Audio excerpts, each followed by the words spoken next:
Can I pull you for a chat? Because we can all agree that this man's movie night was way worse than anybody that was on there. Way worse than KC, Zach's, everybody. And the reason why his was way worse is because you still with Melanie telling Melanie that you didn't do none of this stuff. But then it was so bad because they showed clips of the same night. You pulling Soul telling her one thing, and then you pulling Melanie telling her another thing, calling them both beloved, talking about, oh, you get butterflies with Soul that you ain't felt since you got in the villa. Then you rating they kisses the same, and y'all just got together. And then it's crazy because then you go and tell Soul that the only reason why you was gonna put Melanie that night is because you want to let her know that Soul is where you want to be at, and that's where your home was at. When this hand came up, we all knew you was lying every time. But it's just the fact that Melanie didn't know. I feel like she knew, but she didn't have the proof. So she couldn't really hold you accountable for something that she didn't have the proof on. But you know you was wrong. You know you was wrong. Because even KC was sitting there like, dang, this shit is bad. This is wrong. Like, yeah, it was bad. Everybody realized yours was bad. Like, nobody could even defend your movie night, Sincere. None of the boys had, like, all the energy that the boys had defending the rest of the boys, they could not defend you in your movie night. Like, yours was just so bad because it's like everything. And then I'm glad you got up and said, yeah, we all know that I say a lot and it don't mean a little, it don't mean nothing. It don't mean nothing, Sincere. We know that you're lying. You should have just told Melanie.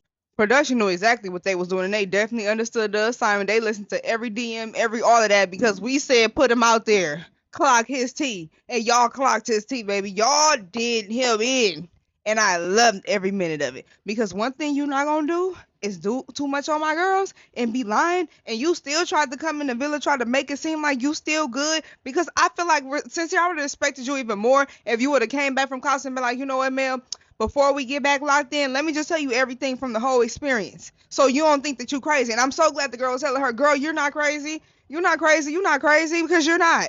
You knew it all along. You just didn't have the proof. And now we got the proof, Mr. Sincere.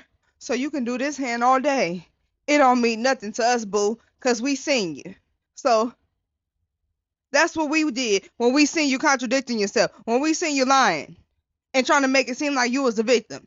Like, and it was so bad because Melanie's reaction really hurt my. Matter of fact, let's look at her face. This hurt me. I'm not gonna lie. I just wanted to jump through the screen and hug Melanie because she handled that so good. Like, she handled that like in true Scorpio fashion. You know what? At this point, I'm not even gonna go off on you. I'm not gonna give you the satisfaction. I'm hurt. But the whole time that she was watching the movie night clips, you could just tell she was just taking it all in. Like, it's hit after hit after hit after hit after hit.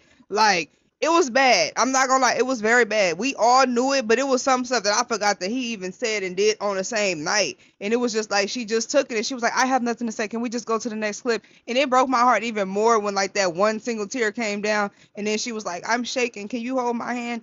Bruh.